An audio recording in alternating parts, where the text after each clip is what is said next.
Hi, Coach. How are you? Hello, everyone. We're going to start with an opening statement from Coach, and then we will open the floor for questions if you all want to raise your hands now. But the floor is yours, Coach. Well, I thought we got better, guys. When you look at our guys, what I wanted to see is could we put together a couple halves where I thought we played extremely hard, and I think we did. In these last couple of games, these first couple of games, the good thing is we've been able to show our depth, but I also have been able to get our young guys some playing time. And I saw a couple guys get better over the last couple of days.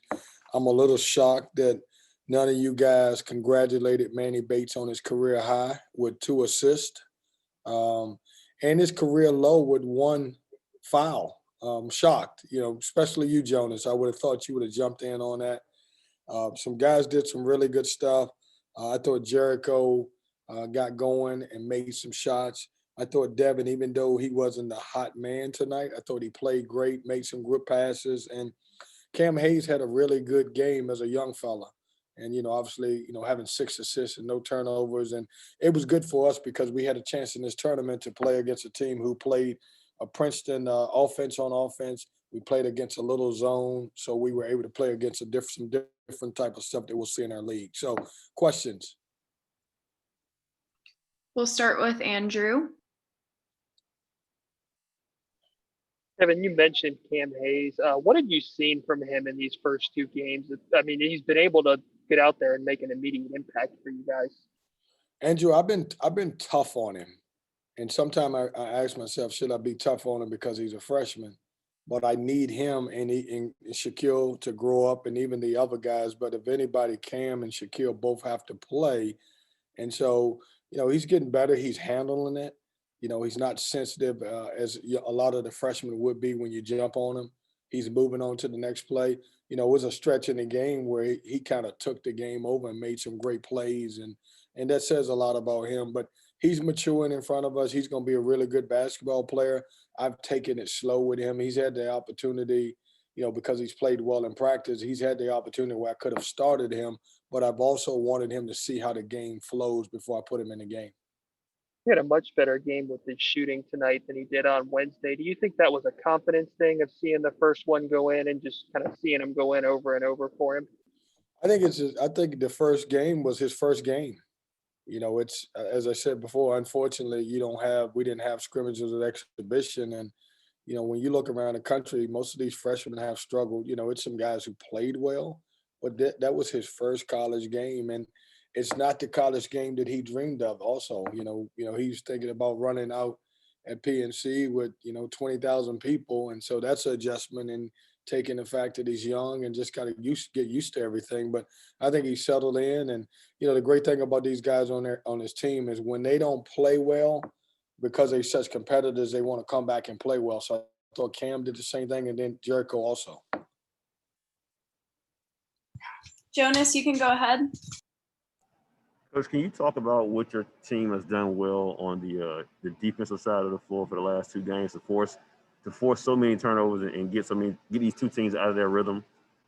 Jonas, we're playing with great energy and passion, and once again, I'm sorry, against on Wednesday we had 54 deflections in the game. We try to get 40 per game, and I'm sorry that maybe I'll get Craig to text you guys how many deflections we had in this game. But guys are playing really, really hard. And I'm basing their minutes on how hard they play on the defensive end, not how many shots you make. And I think that's helped. And, we're doing a better job of communicating. We're doing a better job of talking. Not that we're making all types of mistakes or we're not making mistakes, but I think our guys are playing and they're playing together on the defensive end as a unit. How much does your personnel help? Because you got a rim protector in Manny, and you have all these athletes who can guard 94 feet if you need them to on the wing. I think the personnel means a lot. The versatility. A lot of guys that can switch. The only guy that we probably won't switch all year is, well, probably 2 of them, Manny and EB. And those guys are capable of sitting down and guarding guys, but the majority of the roster can guard the 1 through 4, and that makes it tough on teams because you really don't get a screening advantage. And my last question: is it a situation where you know how in football they'll say early on the defense might be ahead of the offense. Maybe because the offense didn't have any scrimmages, they didn't have any exhibitions, they're still trying to find their flow. But defense is just, talking and energy. Is it a situation where the defense is ahead of the offense, would you say? Yeah, I don't know. It's hard for me to say that because I think we scored 95 and 86 points. And I think some programs would love to have that on the first two games they play. Our offense, I think our offense is doing fine because we have some older guys. I think when the younger guys come in the game, the offense doesn't flow as well. So they may be behind a little bit, but I think our veterans are doing a good job. Justin, you can go ahead. Hey, Coach, congrats on the win tonight. You went with Jericho Helms in the starting lineup over Devin Daniels, and Daniels had the career night on Wednesday. I'm just curious to know kind of your thought process on that. Was it a matchup thing? Were you just being a little experimental there? What was the decision there? No, I think he was 30 seconds late for film, and that's not the culture that we got here.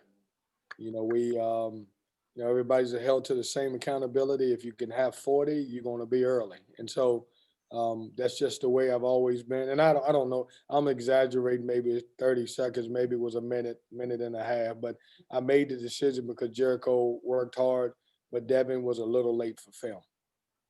Thanks, Coach. Thank you. Todd, go ahead. Yeah, Kevin, nice win tonight. 2 games scheduled, 2 games played for the Pack. Do you feel that's a victory in itself? Todd, man, goodness. First of all, I want to thank everybody that had a hand in pulling this off. I mean, I put our folks in a tough situation with COVID, asking them to run an MTE, right over Thanksgiving break. Our women played on Wednesday. There was a game before our game, and then we played, took a day off, and obviously played again. And, John Portland, Adina, all of those guys did a tremendous job. Their staff and so many people that did a tremendous job of making this thing happen. And I really want to shout those folks out because without them, this doesn't happen. I'm glad that we got a chance to play 2 games. I'm fortunate that we got a chance to play 2 games. When you look around college basketball, there are games being canceled every day. And so we're grateful and we're praying that we get a chance to play again on Monday. So I think your question is unbelievable. I'm glad you asked me that because it means so much just to even have the opportunity to play. I'm still gun shy. I'm always waiting for that phone call to say that the season is over because I'm still stuck at March 11th. And so anytime, someone calls me, even when my boss, Boo Corrigan, calls me, maybe even to wish me good luck, I'm saying, is he calling me, telling me the season's over because of what's going on with COVID? So I'm blessed. Thanks we're just grateful for the opportunity. Andrew, go ahead. Kevin, I wanted to ask you about Cam Hayes again. Braxton Beverly has had a really good start to the season shooting the ball. How much better does it make the offense when you have a guy like Cam Hayes who can run the point and let Braxton play in that 2 spot off the ball?